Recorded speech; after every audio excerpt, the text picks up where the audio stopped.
फिर से हाजिर हूँ एक नई कहानी को लेकर के। मैं हूँ राज, आप देख रहे हैं हाईवे 33। दोस्तों, आज की जो घटना है ना, वो केदार जी का है। केदार जी ट्रक चलाने का काम करते थे और ये घटना उनके साथ में घटी थी आज से लगभग 25 साल पहले। 1999 के आसपास की ये घटना है। केदार जी की उम्र उस टाइम लगभग 25-26 साल की रही होगी। आज 50-52 का उनका उम्र है। तो केदार जी बताते हैं कि वैसे तो मैं पूरा बंगाल घूमता था, रात बिरात कभी भी अपना ट्रक लेकर निकलता रहता था, कोई परेशानी नहीं हुई। जब अपना ट्रक में खाली करके और अपने घर की तरफ लौट रहा था, तब ये मेरे साथ घटना घटी थी। तो क्या हुआ था उनके साथ में, आइए चलते हैं इनकी कहानी में।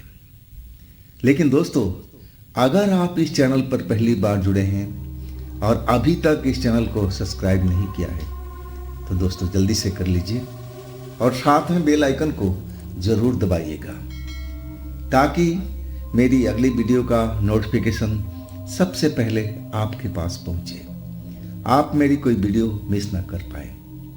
शुरू करें फिर आज की कहानी। दोस्तों, ये कहानी केदार ट्रक ड्राइवर की है। 25 साल पुरानी घटना। केदार जी वैसे तो पूरा अपना ट्रक बंगाल में, बिहार में घुमाते रहते थे। कभी अकेले भी होते थे, कभी कोई साथ में होता था।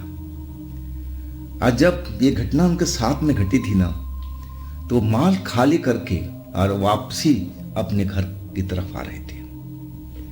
रास्ते में एक रेलवे लाइन का क्रॉसिंग था। रात का करीब 11 बज रहा था। अब जो ट्रक आकर के क्रॉसिंग पर रोक दी, क्योंकि फाटक बंद था। फाटक खुलने का इंतजार करने लगे।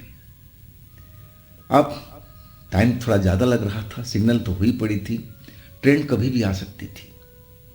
लेकिन अपना ट्रक से नीचे उतर करके और ऐसे ही टहलने लगे कि कब फाटक खुले, कब अपना ट्रक लेकर के अपने घर की तरफ जाएं, क्योंकि थके हुए थे।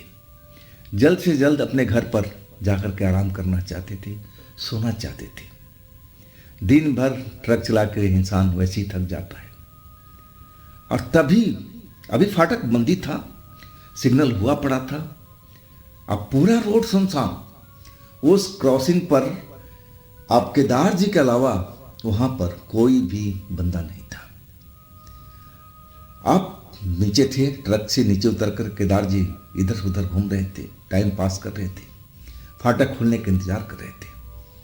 और तभी एक औरत पीछे से दौड़ती हुई तेजी से आगे की तरफ बढ़ने लगी, जिधर केदार जी खड़े थे। अब बड़ी तेजी से दौड़ती हुई जब आने लगी, तो हठात केदार जी की नजर पड़ा।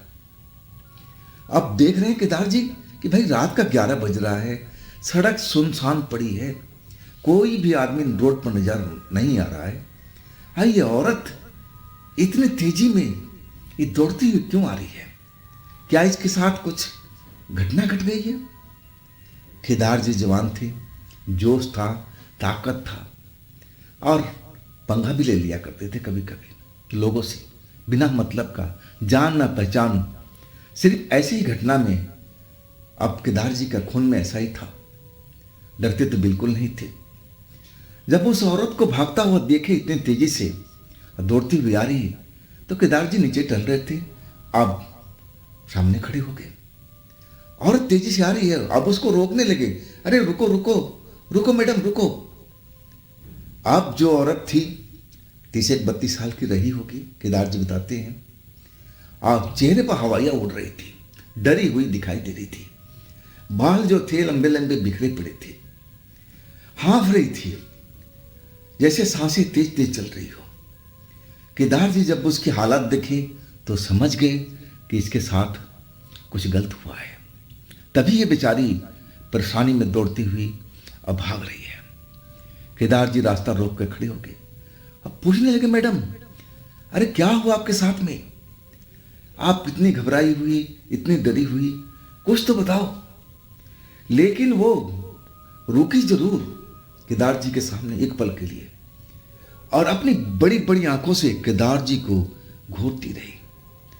कुछ एक पल ऐसा ही हुआ, जब केदार जी की नजरें उस औरत से मिली ना, तब पूरे केदार जी के शरीर में एक सिहरन सी दौड़ गई थी। लगा जैसे पूरा शरीर हल्का हो गया हो, सुन्न पड़ गया हो पूरा शरीर, ऐसा उनको महसूस होने लगा।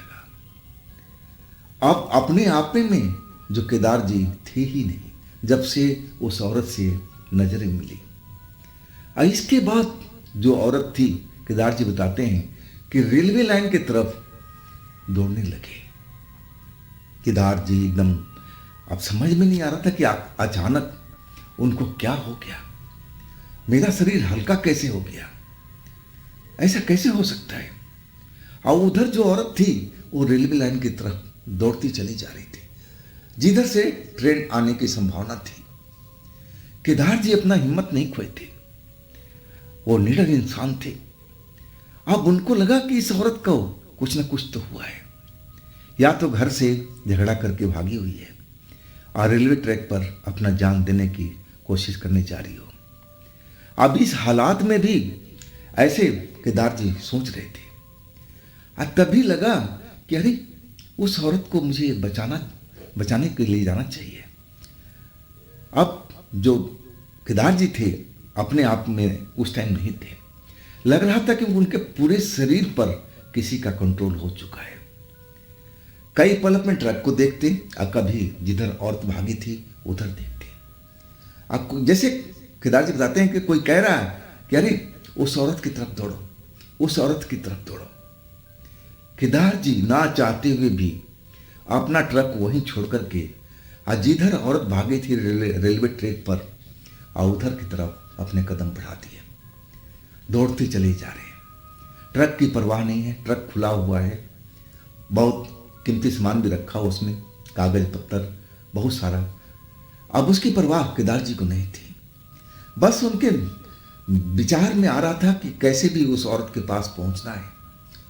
अब दौड़ते हुए रेलवे लाइन की तरफ चलने लगे और जो औरत थी अब बीच पटरी के ऊपर में दौड़ती जा रही थी। केदार जी ना चाहते हुए जाना नहीं चाहते थे इतनी लंबी दूरी पर, लेकिन जैसे कोई धकेल रहा हो, कह रहा हो कि केदार आगे बढ़ो, आगे बढ़ो, आगे बढ़ो। अब केदार जी अब फिर दौड़ते हुए पीछा करने लगे थे उस औरत का। आउटर सिग्नल के पास वो औरत खड़ी हुई बीचों बीच पटरी पर। ट्रेन का आवाज सुनाई पड़ रही थी, किसी भी पल ट्रेन आ सकती थी। और जैसे केदार जी को कह रहा है कोई कि अरे उसको बचा लो, उसको बचा लो, नहीं तो कटकर मर जाएगी। केदार जी दौड़ते हुए उस औरत के पास पहुंचे। जैसे ही उसके पास पहुंचे लगा कि कुछ ही पल में ट्रेन आने वाली है। और उस औरत को हाथ पकड़ा बचाने के लिए कि शायद ये औरत मर ना जाए, बचा ले। केदार जी का यही कहना था। लेकिन जैसे ही हाथ पकड़ा ऐसे लगा कि पूरे शरीर में करंट सा दौड़ गया हो। लेकिन हाथ मजबूती से केदार जी ने पकड़ रखा था। अब पटरी से खींच करके अब साइड में लेकर के आ चुके थे। लेकिन उनका बदन जो था, जो पावर थी, अब एकदम खत्म होने लगी थी। जैसे लग रहा था कि पूरे शरीर का एनर्जी किसी ने निचोड़ लिया हो। थकान महसूस होने लगी, शरीर में सुस्ती आने लगी। लग रहा था कि आंखें बंद होती चली जा रही है, बंद होती चली जा रही है। अपने आप को केदार जी संभाल नहीं पा रहे थे। आज सोच रहे थे मन में, अरे मेरे को क्या हो गया अचानक, ये सब मेरे साथ में ऐसा क्यों हो रहा है। अब केदार जी इतना ही महसूस किए थे कि उसी वक्त ट्रेन वहां से गुजर गई थी। और इसके बाद केदार जी जैसे अपना होश खो बैठे थे। केदार जी जब होश में आए ना, तो झाड़ियों में पड़े हुए थे। रेलवे लाइन के नजदीक झाड़ियां जो थी, जंगली झाड़ियां, वहां पर जमीन पर लेटे हुए थे। और जो औरत जिसको बचाने के लिए इतनी दूर तक आए थे, पास में बैठी एक मरे हुए जानवर को खा रही थी। उसका ध्यान उसी जानवर में लगा हुआ था। नोच नोच कर खा रही थी, चबा चबा के खा रही थी। अब जैसे ही आंख खुला केदार जी को, तो हालात समझते देर नहीं लगी।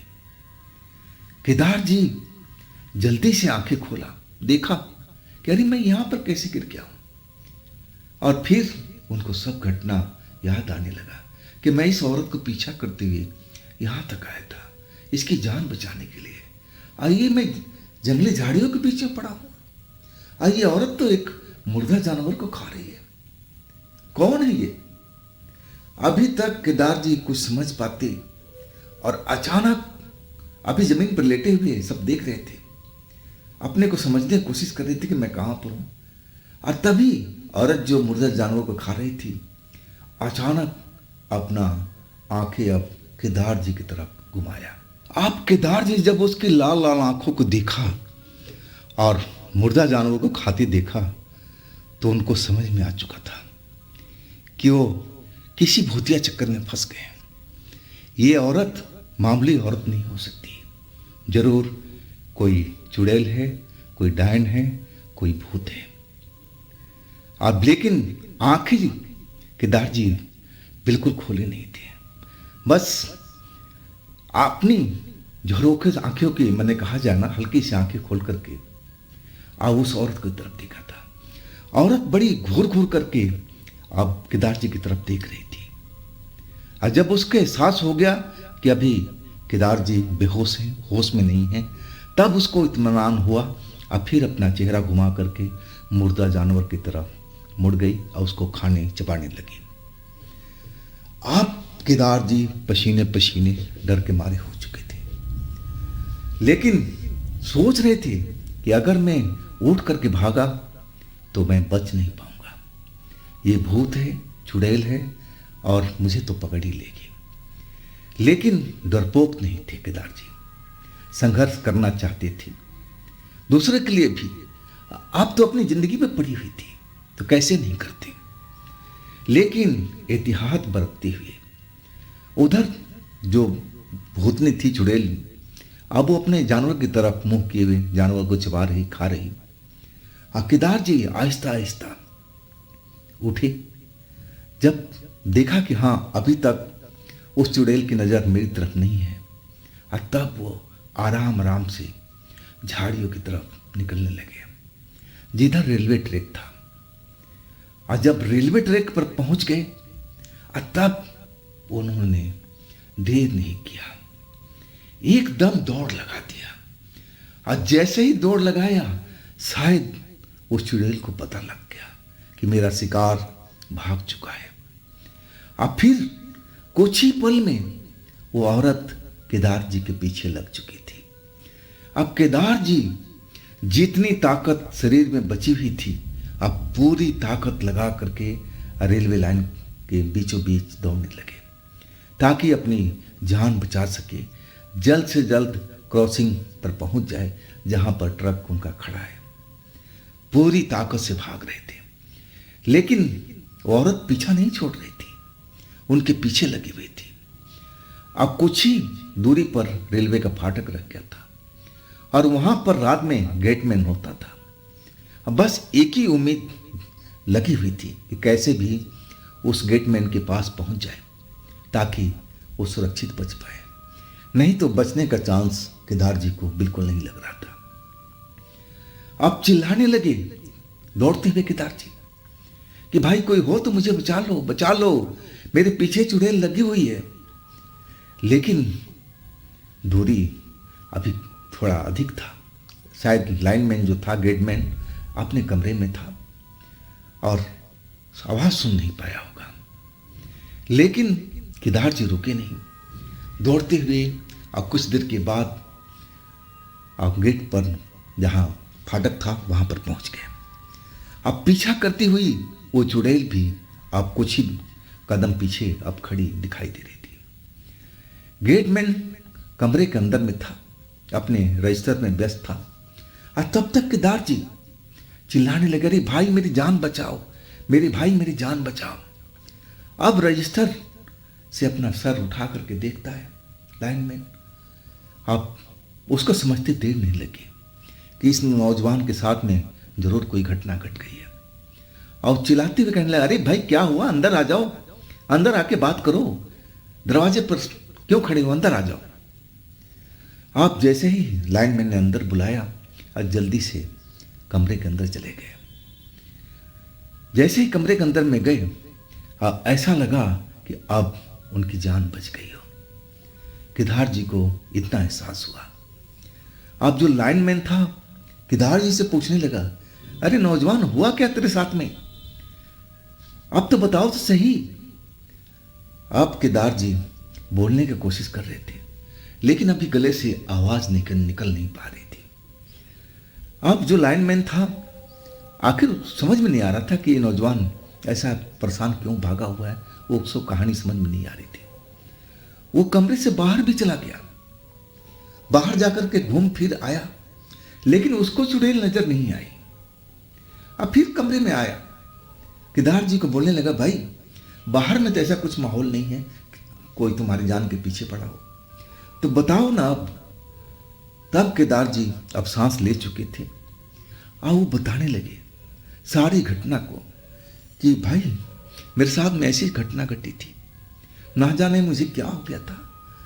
जैसे ही वो लड़की को मैंने रास्ता रोका ट्रक के पास, अब मैं आपका फाटक खोलने का इंतजार कर रहा था कि आप कब फाटक खोले तो मैं अपने ट्रक लेके अपने गांव जाऊं। लेकिन ना जाने कौन सी मनहूस घड़ी थी कि उस औरत को मैं रास्ता रोक दिया था। अब जैसे ही उस औरत का जिक्र हुआ, लाइनमैन के कान खड़े हो गए। अब वो कहने लगा कि तुम उस औरत की बात कर रहे हो जो दौड़ती हुई बदहवास सी भागती हुई नजर आ रही थी। अब केदार जी बोले, हाँ हाँ ऐसी ही थी। अब जो लाइनमैन था कहने लगा, तुमने तो बहुत बड़ी गलती कर दी, शुक्र मनाओ कि तुम्हारी जान बच गई, नहीं तो तुम यहां पर मेरे पास में नहीं खड़े होते। रेलवे लाइन पर तुम्हारा लाश कहीं पड़ा होता, या फिर झाड़ियों में वो तुम्हें पता नहीं कहाँ मार कर खा गई होती, कुछ भी पता नहीं लगता। शुक्र मनाओ भगवान का कि तुम सही सलामत यहाँ तक आ गए हो। अब जो केदार जी थे वो तो सब जान ही चुके थे कि वो नॉर्मल औरत तो है नहीं, और वो एक भूतिया चक्कर में फंस गए थे। अब केदार जी की इतनी हिम्मत नहीं थी कि अपने ट्रक के पास में जाए, वो रेलवे लाइन का वो दूसरी तरफ था। अब लाइनमैन कह रहा था कि देखो भाई, अगर तुम्हें डर लग रहा है ना इस वक्त में तो मत जाओ, सुबह तक इंतजार करो, जब सुबह हो जाए तब तुम अपना ट्रक लेकर निकलना, ऐसी कोई जल्दीबाजी नहीं है। केदार जी को सही लगा कि लाइनमैन सही कह रहा है, मुझे इंतजार कर लेना चाहिए था। और इसके बाद केदार जी वहीं पर रुक गए थे। और जब दोनों अंदर थे ना, तो जैसे ही कुछ आवाज शोर सुनाई पड़ा तो लाइनमैन बाहर निकला और फिर जल्दी से अंदर आ गया। वो आवाज एक औरत की थी, चिल्ला रही थी। और लाइनमैन अंदर आके कहने लगा केदार से कि देखो भाई, तुमने उस औरत को छेड़ दिया है और वो तुम्हारे पीछा करते हुए आसपास यहीं पर आ रही है। ये जो चिल्लाने की आवाज़ है ना, उसी की है, वो गुस्से में है और तुम्हें शायद ढूंढ रही है।